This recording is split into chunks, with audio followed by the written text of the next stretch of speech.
U rikthyem kështu në programin e mëngjesit me bisedën e dytë këtu në studio, e ku do të flasim me Rebecca si dhe Fitim Selimi. Mirëmëngjes, mirë se erdhe.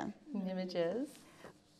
Është kënaqësi. Do të flasim pikërisht për një letër që nxënësit e High School Prishtina ja kanë dërguar ish presidentit të Shteteve të Bashkuara të Amerikës, Bill Clinton, dhe këtë letër njëkohësisht e kanë marrë do më thonë ish presidenti ja ka kthyer nxënësve të High School Prishtina, edhe se çka përmban kjo letër edhe shumë detaje tjera do të flasim për gjatë minuta në vazhdim bashk. So the topic of discussion is going to be the letters we've sent to President Bill Clinton and the response of President Bill Clinton back to Pristina High School students and his mothers. Tregoni për idenë. Nga erdhi ideja që t'i shkruani ish presidentit të Shteteve të Bashkuara të Amerikës? Can you tell us more about the idea? How did you get the idea for the students to write to President Clinton? This began when I began reading a story to my students called Island of the Blue Dolphins by Scott Odell. Ideja ka fillu kur kemi pas një letër që kemi lexuar në klasë, që është Ishulli i delfinëve të kaltër, që kemi biseduar në klasë, dhe studentët e kanë marrë frymëzim për të shkruar presidentit Bill Clinton. Dhe çka përmbante ajo letër saktësisht? Çka i kanë shkruar nxënësit e What did the letter encounter? What did we wrote in the letters to President Bill Clinton? Well, my students wanted to thank him for everything that he had done.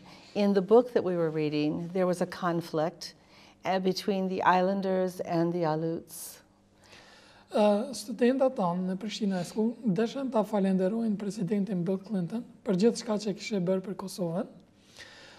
Në libër ato bisedon për një konflikt në mes të vendasve në ishull dhe personave të ardhur në ishullin të ri. The students began asking questions about the conflict in the story and they related it to the war here. Studentët tanë filluan të bënin pyetje dhe filluan të ndërlidhin historien e librit dhe të ishullit me historien që ka ndodhur në Kosovë në vitin 1999. So they thanked me for being an American. Fillimisht më falenderojnë mua që jam amerikan. But I said, no, we need to thank the president. So I asked them if they wanted to write a letter. And they did. They all wrote letters. And they told him how much they appreciated that he took a stand and brought light to what was happening here. Kur ata dëshën të me falenderojnë mua, unë tregova nuk është mua që do të me falenderoni, por presidentin Bill Clinton, sepse ai morri një vendim dhe morri një qëndrim ta ndriçoj situatën se si ka qenë në Kosovë në atë kohë. Andaj kemi vendosur me shkruaj presidentit direkt. So we mailed the letters, and I want the students to know they have a voice, that they can be heard. I also want them to know that they need to listen to other points of view. Kështu që ne i dërguam letrat me post dhe me këtë ne dështëm që tregojmë studentëve që gjithë kemi një historie, por gjithsesi ka edhe një pikë vështrimi tjetër në çdo historie. Andaj dështëm që ta shikojmë edhe nga kjo perspektivë. So we waited and we waited. I knew it would take a long time for the letters to reach his office, but on Teacher Appreciation Day, which was March 7th, my students brought me flowers in the morning, and in the afternoon, 2 of our administrators came to my door at the end of the day, and they had a big gray envelope. Kështu që ne i dërguam letrat, kemi prit pak ca kohë, por ja ka vlejt. Në ditën e 7 marsit, që është edhe dita e mësuesit e na, është një ditë ti falenderojmë mësuesit tanë, ka marrë lule në mëngjes prej nxënësave, por edhe ne administrata kemi marrë zarfin nga presidenti Bill Clinton dhe ja kemi dërguar në klasë. Kur saktësisht e keni dërgu letrën edhe sa kohë është dashur me prit për letrën? When did we send the letters to President Bill Clinton? We mailed them on December 10th. And he received them sometime in January. He wrote to us in the last day of January, but we received our letter from him in March. Ne kemi dërguar letrat në dhjetor. Presidenti I ka marrë ato letra dikun ka mesi I janarit. Letrat e shkruar nga presidenti Clinton janë të shkruara me 31 janar 2018, por derisa kanë ardhur me postë tek ne, kanë ardhur në 7 mars. Edhe më tregoni për 7 marsin, si e morët letrën, çka shkruajnë letër, si e pritën nxënësit, po ashtu edhe ju. Tell me about March 7th, the Teachers Appreciation Day. Like, how did it go? How did the students react? What did the letters say? What message they encountered? When they came through the door and I held the letter to my students and said, we have a letter from President Clinton. They jumped up and down, they screamed, they were excited. Kur ne kemi orë në administrata, kur e kemi marrë letrën, pikës pare ne u fasionum se na ka shkruar presidenti, por pastaj kur kemi shku edhe në klasë, kanë pasë dhe mësim, ne ju kemi tregu që presidenti ka shkruar, shumica nuk e besojshin nxënësat tona, edhe shumë u gëzun të piskon, edhe Para se me folë se çka ka shkruajt në letër edhe çka ka përmbajt letra, unë po preferoj me ndjek edhe reagimet e nxënësve përmes një videos që tash kemi me lëshu. Before we go on to what the letter encountered, we will check the student reactions on the video. Okay. Po, e shohim edhe videon.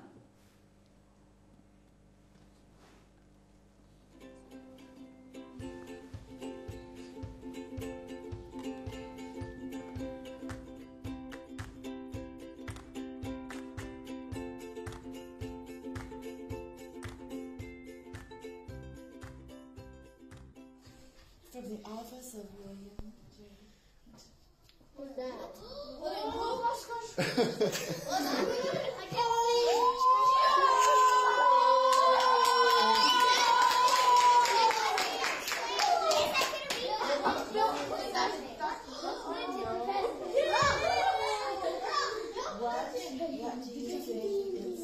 He's gonna come back. He's gonna come here. He's going to say no. That's huge paper. No, it's just letters. This is just letters. No. Why is it cardboard? Is that a picture? Is this just a joke? No.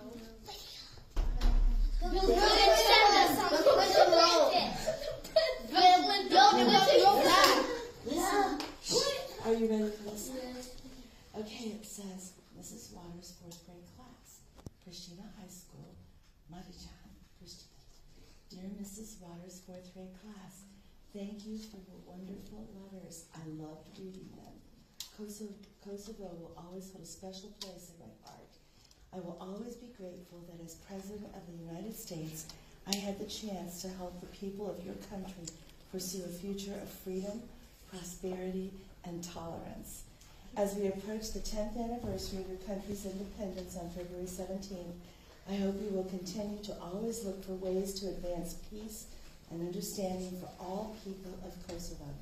Thank you again for writing, and keep up your great work in school. Sincerely, Bill Clinton. Whoa.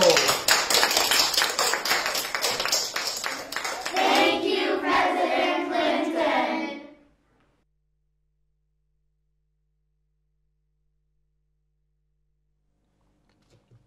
Ndje kam kështu edhe videon, e pam edhe reagimet e nxënësave të shkollës. Çfarë ndjenje ka qenë për ty me ndo një lajm kaq të mirë pikërisht në ditën e mësuesit me gjithë nxënësat që ishin aty? What was the feeling of you as a teacher to share this news with the students on the teacher day? It was wonderful, and I have written to presidents before with other classes, but this time it was very specific. It was not just a form letter written by someone else. The letter was very specific about Kosovo, and there was a handwritten note to me, And on Teacher Day, Teacher Appreciation Day, Bill Clinton was basically saying I was doing a good job as a teacher. Ishte një gjë e mrekullueshme. Unë në të kaluarën në Amerikë I kam shkruar letra presidentëve tonë, por kjo ishte më ndryshe. Është një letër më speciale nga nxënësat e Kosovës për presidentin Clinton, por gjëja më e mirë është se ai na ktheu në ditën e 7 marsit, në ditën e mësuesit, një ditë që ne duhet të gjithë I falenderojmë mësuesat tanë në të kaluarën edhe në histori. Ishte një letër që ishte e shkruar me dorë nga vetë Bill Clinton dhe që thonte faleminderit për shërbimin tuaj si mësues edhe në Kosovë, duke nda njohuritë. Po, çka saktësisht përmbante kjo letër? Çka shkruante në letër? What was written in the letter? What did it say? The letter for the children told them to keep doing well in school, and it also told them that that Kosovo holds a very special place in his heart, and he appreciated their letters. He liked what they had written. Letra për nxënësit shkruante se nxënësit duhet të vazhdojnë të jenë shembullor në klasë dhe të mësojnë mirë. Dhe gjithashtu thoshte se Kosova gjithmonë do të ketë një vend të veçantë në zemrën e tij dhe se ai ishte shumë mirë njohës për letrave tona dhe të nxënësve tonë të drejtuara nga presidenti Bill Clinton. Gjithashtu në letër, me sa I kemi pa në rrjetet sociale, ka shkruajt edhe për 10 vjetorin e pavarësisë, mirë po edhe për dëshirën e tij të madhe për marrë me I vizitu shkollën e juaj. Kur e keni ndërmend me abo ftesat? From what we could read in the letter, it was also mentioning the independence of Kosovo and his wish of visiting us soon. Yes. So when do we plan to send him an invite? Oh, he's welcome anytime.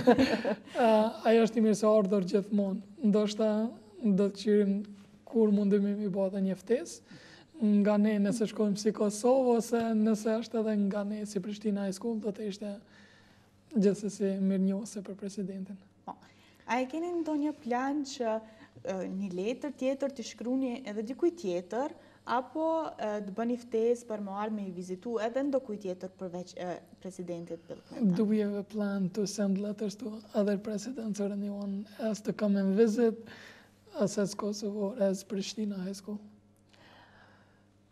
I don't know that we have a plan for that. We try to integrate our curriculum, so we try to make sure that our students are practicing their English and their Albanian, and we try to make sure that they're getting a wide range of experiences. This is one experience from a school year that's filled with experience. Nuk kemi ndonjë plan për të dërguar ende të caktuar për kanë ta ftojmë, por gjithsesi është një ide e mirë. Çfarë mundohemi ne në Prishtina High School është ta integrojmë kurrikulën mësimore me eksperienca të ndryshme.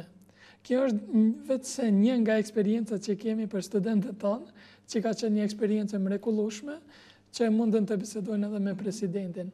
Por gjithsesi do të vazhdojmë të kemi më shumë lidhje edhe me shtete tjera, apo edhe përsëri me presidentet tjerë të Amerikës gjithsesi. Kjo është e mira të mbani në kontakt studentët edhe pse jo t'i njoftoni më shumë ndoshta edhe për historitë e vendeve tjera. This is great, keeping the students in contact with other presidents, but why not also keep in contact with other states, like in other histories besides We do those kinds of things across the board because we're grades 1 through 12. So there are a number of experiences in all of the classes. We have had Skype interviews with one of our graduates who is now working at NASA. We have had classes who have had interviews with people who are major writers and contributors in other countries. So we do try to provide all of the students with a wide range of experiences beyond the borders of Kosovo. Gjithsesi, është një eksperiencë e mirë. Do të mundohemi të marrim në kontakt me të gjithë që mundemi. E kemi në bazë të kurrikulës për klasës 1 deri në 12, kam program të ndryshëm. Në të kaluarën, ne kemi pas Skype intervista me një nga të diplomuarit e shkolla e Prishtina High School, që është tash punon në NASA, që është nga Kosova, kam rrinë në NASA, është një eksperiencë shumë e mirë edhe motivuese edhe për nxënësit tanë. Kemi pas intervista me shkrimtarë të mirë njohur ndërkombëtar, por gjithsesi do të mundohemi të marrim edhe lidhje të më shumta jashtë Kosovës, që na ndihmon ta ndajmë historinë tonë, po edhe të tregojmë që edhe në Kosovë është ka gjëra të mira. Çfarë ndjenjë është për ty që të vish të punosh me nxënësa nga Kosova, të vish të punosh në Kosovë dhe ndoshta punën tënde, dijen tënde ta shpërndohesh bashkë me nxënësat e Kosovës? What feeling do you have of coming and sharing your knowledge in Kosovo, coming from US? What drives you? I love Kosovo. I love Kosovo. And I've tried to figure out what it is that makes Kosovo so special. The mountains are beautiful and the food is delicious, but what makes Kosovo so special are the people. People here are genuine, they are generous, they're very good in their heart. Unë e dua Kosovën. Jam munduar ta gjej se çfarë e bën Kosovën kaq të veçantë në zemrën e profesoreshës. Thotë, bjeshkët janë shumë të bukura, ushqimi është shumë i bukur, por gjithsesi janë njerëzit. Janë njerëzit shumë dashamirës, shumë të afërt edhe shumë gjeneroz. Dhe është një gjë që nuk mund ta heqësh aq lehtë, është diçka që na bën neve të veçantë, ne kosovarëve. A do të thotë kjo që do vazhdosh të qëndrosh edhe për gjatë në Kosovë? Does this mean you're going to stay for long in Kosovo? I will be, whatever happens next, I think I will be like Bill Clinton and a piece of my heart will always be in Kosovo. Po dhe çfarë do që të ndodhë në të ardhmen, do të jem si presidenti Clinton. Kosova do të jetë në zemrën time dhe do të ketë një pjesë të veçantë. Flasim edhe për Prishtina High School, më tregoni pak se si po shkojnë punët, cili është plan programi që po e zhvilloni kohë të fundit? Let's talk more about Prishtina High School, the new events, the plan, the curriculum and the education at Prishtina High School. We have a very rigorous field of study from first grade all the way to 12th grade. Our students all learn English and Albanian. They learn science, social studies, mathematics. We have gym, art, music, and more classes for the upper grades, so that we have, the children are getting a very enriched experience there. Në Prishtina High School kemi një program rigoroz, e kemi programin në gjuhën shqipe për lëndët e zgjuhës shqipe, por gjithsesi programi është në gjuhën angleze për të gjitha lëndët. Kemi një program të ndryshëm për klasat të ndryshme, është një program i bazuar në standardet amerikane të edukimit, gjithsesi në bashkëpunim me programin e ministrisë. Kemi lëndë të ndryshme, duke filluar nga anglishtja, gjuha shqipe, matematik, edukat fizike, arte, historinë e bëjmë historinë amerikane botërore, po edhe ndërthurur me historinë kosovare. Shkencën e kemi aplikative, që na ndihmon të jemi më shumë praktike si ta përdorim. Gjithsesi kemi edhe lëndë më shumë zgjedhore në klasat e larta. Edhe si qëndron në bashkëpunimi me nxënësit, ndoshta edhe punohet më shumë edhe në gjuhën angleze? Si qëndron bashkëpunimi? How do we cooperate with students? Do we work more does it mean more work in English for them, or how does that work? We are an English language school, so I'm amazed because our students master English in both reading and writing and speaking, but they also are mastering Albanian as well. Ne jemi një shkollë me program në gjuhën angleze. jam e mahnitur se si studentat mund të arrijnë aq shpejt ta perfeksionojnë gjuhën angleze në shkrim dhe në lexim dhe në të folur në të gjitha lendet. Kështu që është një gjë shtesë që na ndihmon ose që edhe i motivon profesorët tanë të vazhdojnë më shumë rreth edukimit në Kosovë. Tash është hap edhe vendi për aplikantët e ri që dëshirojnë të jenë pjesë e Prishtina High School. Më trego pak edhe për këtë pjesë. Now we are open to new enrollments for students at Pristina High School. Can we talk more about that? Yes, definitely. We are always anxious to share with new students. We are always anxious to have new students who are very interested in learning and students who want to make a difference in this country in the future. Ne gjithmonë jemi të hapur që të ndajmë njohuritë tona, edukimin ton me studentët të Kosovës që janë shumë të interesuar për edukim, në këtë idenë se ne do të ndihmojmë Kosovës dhe përkatësisht ta studentat e kthehen dhe të ndihmojmë vendit tonë. Can I continue? What are you going to say? Yes. Enrollments. Yes. Një prej si ne vazhdojmë është ne e limitojmë numrin e nxënësave për klasë. Andaj kjo i ndihmon më shumë profesorëve, mësimdhënësve se ta menaxhojnë klasën më mirë. E kemi një numër të caktuar nga 15 nxënësa për klasë, që ndoshta është një model që do të shikojnë edhe shkollat publike, i ndihmon që mësimdhënësit të ketë kontroll të klasës, të kenë një arritshmëri më të madhe në edukim, sepse atëherë secili profesor i njeh nxënësat e vet individualisht, mund të bisedu me ta edhe mund me arrit rezultate më të larta. Ne si shkollë tash kemi qenë në top 66% në gjithë Amerikën, ne Prishtina High School, edhe pse jemi në Kosovë. Do me thonë që nuk është e pamundur që të arrijmë rezultatet e larta. Veç duhet punë dhe përkushtim. E për këta po ju uroj shumë sukses dhe po ju falenderoj shumë për kohën. Faleminderit shumë edhe për ftesën. Faleminderit. Tani të dashur shikues, ndajemi për reklama dhe kthehemi përsëri me materiale tjera të përgatitura nga ekipa e mëngjesit.